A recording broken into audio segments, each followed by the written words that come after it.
Oke, hai, assalamualaikum warahmatullahi wabarakatuh. Jumpa lagi bersama saya Dika di channel YouTube Iko Dika, guys. Nah, udah lama banget nggak bikin video edukasi tentang wedding. Hari ini saya keingat satu topik, jadi sebelum saya lupa, saya pengen langsung bikin.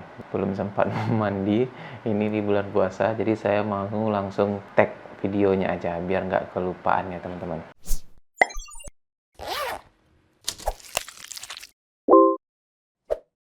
Video ini saya buat untuk teman-teman yang saat ini sedang merencanakan sebuah pernikahan di dalam hidupnya dalam waktu dekat, apalagi ini belum puasa ya, agar bisa berjalan di garis realita dan tidak terhanyut di dalam garis ekspektasi. Hal-hal inilah yang bikin dokumentasi tidak maksimal di lapangan. Kita semua pasti punya wedding dream atau pesta impian, tapi kita juga terkadang lupa bahwa tidak semua mimpi bisa diwujudkan. Banyak faktor yang bisa merenggutnya, terutama faktor finansial. Kalau finansial oke, maka jangan tonton video ini, skip aja gitu. Topik ini berlandaskan bagaimana mempersiapkan pernikahan dengan budget yang tidak bisa melahap ekspektasi wedding dream, terutama tentang dokumentasi. Banyak faktor yang bisa meruntuhkan ekspektasi wedding dream kita sendiri.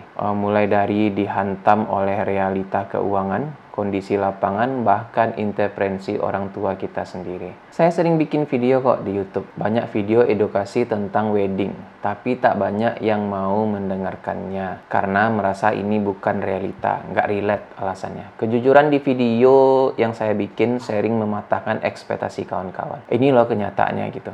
Padahal kita bisa gunakan sebagai ilmu pengetahuan, bekal perjalanan atau acuan berpikir dan bertindak ke depannya. Gimana caranya mewujudkan wedding dream kalau seandainya wedding kita terkontaminasi oleh realita keuangan, lapangan, adat, bahkan keluarga kita sendiri? Gimana coba? Caranya adalah sadar diri bahwa mimpi itu memang cuma ada dalam dream kita sendiri. Tapi bukan berarti kita tidak bisa mewujudkan wedding yang baik. Bisa kok, cuma kita harus mengacu pada garis realita kita itu sendiri. Apa yang pertama harus kita lakukan? Pertama, menurut saya, teman-teman harus punya keinginan pada aspek apa wedding Anda ingin ditonjolkan. Misalnya, pengen wedding yang nggak capek, ya undang tamunya dikit. Pengen wedding yang terasa dingin ruangannya, ya nggak gerah, ya nikahnya di gedung gitu. Begitu seterusnya. Teman-teman harus punya atensi dulu. Apa aspek dalam wedding itu yang pengen teman-teman inginkan? Kalau dari sudut pandang saya sebagai fotografer, ya tentu kita akan membahas dalam aspek dokumentasi. Di video ini saya akan beritahu teman-teman apa sih yang mempengaruhi hasil foto biar sesuai dengan keinginan teman-teman. Kita mulai. Aspek pertama adalah finansial. Dokumentasi yang bagus akan berbanding lurus dengan keuangan. Seperti yang sering saya sampaikan di video-video saya sebelumnya, bahwa ekosistem di lokasi wedding seperti warna pelaminan, make up, mood pengantin, bahkan tamu mempengaruhi hasil foto itu sendiri. Jika teman-teman datang dengan dana terbatas, maka hire-lah vendor dengan keselarasan batas keuangan yang teman-teman punya. Jangan memaksakan di satu vendor. Misalnya, teman-teman terlalu spending budget ke make up. Kalau seandainya baju yang dipakai kebesaran, dekorasinya ala Nyi Roro Kidul kehijauan, fotografernya amatiran, outputnya nggak bakalan maksimal. Yang kita bicarakan bukan tentang si paling hire vendor mahal. Kita hanya perlu mempelajari ruang kemungkinan yang setidaknya melewati batas standar kita sendiri. Percayalah, fotografer yang hasil jepretannya bagus itu didukung oleh ekosistem di lapangan. Coba aja teman-teman hire mereka dengan dekorasi yang kurang kekinian, yang tidak mendukung, yang dekorasinya terlalu merah. Ya hasilnya juga akan merah. Fotografer bukan pesulap. Ingatlah, kami hanya menangkap, bukan membuat foto dari nol dengan manipulasi situasi di dalam gambar. Yang kedua adalah mental atau psikologi dari pengantin itu sendiri. Foto yang bagus bisa dihasilkan lewat tawa atau senyum yang paling natural tanpa beban. Saya sering ingatkan pada pengantin untuk minimal hadir di momen sekali seumur hidupnya. Pikiran jangan kemana-mana, biarkan rendangnya kurang, biarkan ada keluarga yang terlambat, biarkan biduannya salto belakang, Biarkan mereka, fokuslah pada diri sendiri. Buatlah hari-hari itu minimal. Ketika kami memotret teman-teman, senyuman dalam kamera adalah sudut pandang terbaik yang ada di hari itu. Karena tidak bisa kita hindari, selama prosesi pernikahan pasti ada aja drama eksternal yang bikin mood pengantin menjadi kurang bagus. Dan itu berpengaruh pada foto. Biarkan semua konflik keluarga terjadi. Kalian juga tidak bisa menyelesaikannya dengan jentikan jari. Jadi fokus saja pada diri sendiri. Kalau saya bilang mah, kalau rudal meledak di sebelah pelaminan, senyumin aja. Minimal sampai acara selesai. Dan jangan lupa buat tidur yang cukup. Ini yang sulit kali dikontrol para pengantin menjelang hari pernikahan. Nah, terus yang ketiga, ini adalah aspek yang paling sering menjadi musuh buat para dokumentasi wedding maupun bagi pengantinnya itu sendiri. Aspek yang ketiga, budaya dan tradisi. Misalnya, prosesi adat yang terlalu panjang. Ini tentu melelahkan bagi kedua pengantin. Selain tamu yang sudah menumpuk ingin difoto dan sesi pose yang harus dilaksanakan. Sesi adat ini tentu memakan waktu. Saya ingin para pengantin juga tahu. Saya ingin terdokumentasi dengan baik. Maka, sediakan ruang tenang buat kami para fotografer untuk bisa mendokumentasikan dengan baik. Karena ini selalu menjadi masalah. Acara selalu mepet waktu. Perhatikan juga tamu undangan. Kalau wedding dream kalian sudah terkontaminasi dengan tamu bapak dan ibu yang selangit, kalian harus siap bahwa ada momen yang dikorbankan. Ingat, waktu kita nggak unlimited. Ada batas waktu dari pengantin, ganti kostum, dan lain sebagainya. Apalagi banyak tamu penting yang harus dihormati. Dengan keadaan seperti ini, teman-teman sebagai pengantin juga bisa sadar diri bahwa banyak waktu dan ruang yang tersita oleh sesi ramah tamah. Kadang kami di lapangan pun sudah mengambil peran seandainya tidak ada WO. Tapi pada akhirnya, bola panas tetap tertuju pada fotografer. Karena cuma itu yang tersisa setelah acara. Ketidakpuasan pengantin akan keadaan dilimpahkan kepada fotografer yang sebenarnya sudah bekerja di luar job desk mereka. Kadang memaksa kami meminta maaf atas kondisi yang bukan kami ciptakan. Emak bapaknya yang buat tamu sekampung kayak gitu. Kalau saya pribadi nggak akan meminta maaf karena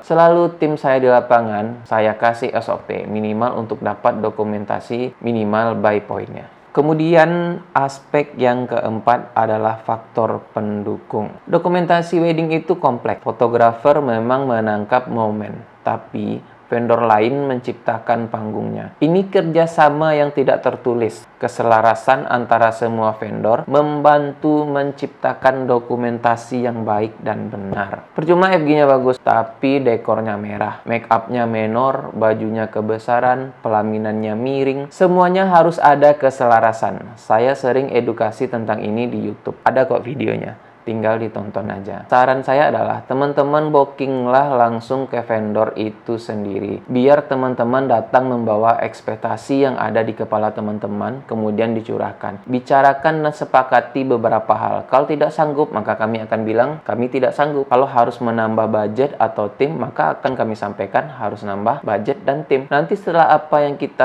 sepakati bersama tidak sesuai karena faktor kelalaian kami, teman-teman bisa komplain. Tapi kalau teman-teman booking lewat vendor, secara struktur kalian tidak bisa komplain ke kami langsung. Kalian adalah klien vendor itu. Kalian hanya bisa komplain kepada vendor yang kalian booking lewat mereka. Kami tidak tahu ekspektasi kalian maunya apa dan bagaimana. Contohnya, tamu kalian rame, tapi pelaminan booking kami paket standar. Ya bakal kewalahan dong di lapangan. Kami pasti selalu melakukan yang terbaik yang bisa kami lakukan di lapangan. Pasti 100%. Tapi, ekosistem terkadang tidak mendukung. Tamunya yang kayak nonton konser Raisa. Itu menghalangi pergerakan kami memaksimalkan sesi couple teman-teman di lapangan. Saya kasih contoh kasus yang paling aneh adalah, tim saya di lapangan sudah ambil tugas tim WO, melakukan tugas yang bukan job desk mereka. Buat sesi foto lancar, tapi karena tamunya rame, kita kesulitan buat dokumentasi sesi couple. Bahkan sudah overtime dari waktu yang ditentukan. Dengan situasi ini, kita selalu berkomunikasi dengan pengantin. Di lapangan, pengantinnya bilang oke dan paham kondisinya. Tapi beberapa hari setelahnya malah komplain sesi couple-nya sedikit. Padahal sudah kita yang menginisiasi agar tamunya di stop, ditarik keluar tenda, segala macam dilakukan agar bisa checklist semua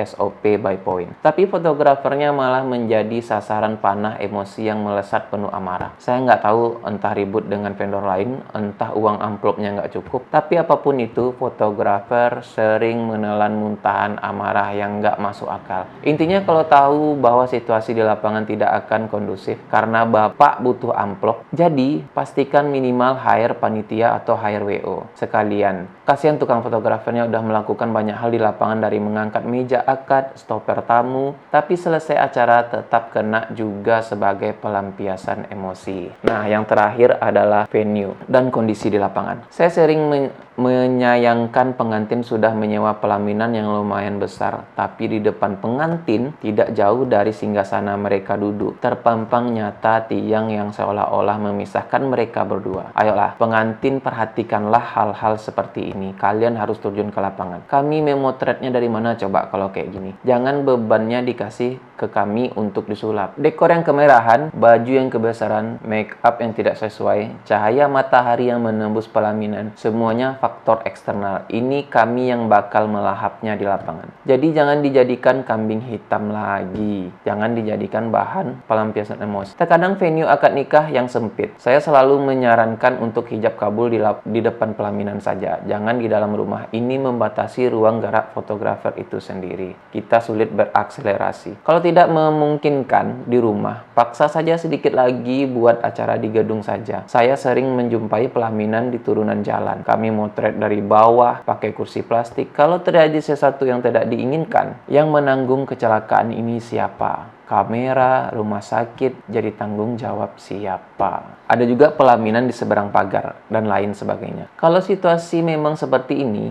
mending ambil dekor sederhana secukupnya. Sisa uangnya buat bulan madu saja. Jangan dipaksakan harus 18 meter kalau muat 10 meter. Intinya, menikah itu hal yang kompleks, rumit banget persiapannya. Dokumentasi weddingnya bagus itu bukan cuma soal kamera dan fotografer. Ia lahir dari banyak hal, kesiapan mental, finansial, kerjasama vendor, kondisi venue, dan lain sebagainya. Kalau semua selaras, dia nggak akan jadi hanya sekedar foto, tapi jadi cerita perjalanan hidup. Ingat, kita bisa berimajinasi, tapi realita sering mematahkannya. Kita hanya bisa mengkontrol usaha kita saja, tapi kita tidak bisa mengkontrol cuaca, tamu bapak yang kebanyakan, kejadian kecil di luar dugaan. Belajarlah untuk menerima diri, melihat kenyataan. Alam tak kambang menjadi guru. Terpampang di depan mata kita, realita sebenarnya. Kita belajar dari keadaan yang ada, bukan dari keadaan yang kita inginkan. Tetap semangat buat pejuang nikah. Intinya, buatlah keselarasan antara faktor penting dalam wedding kalian. Jangan terlalu memaksakan hidup. Hiduplah di ranah realita, jangan di ranah ekspektasi. Kalau semua faktor tidak terlalu berpihak pada kalian, yang penting halal. Jangan sampai berhutang untuk memuaskan mata orang lain. Terima kasih sudah menonton. Waalaikumsalam warahmatullahi wabarakatuh.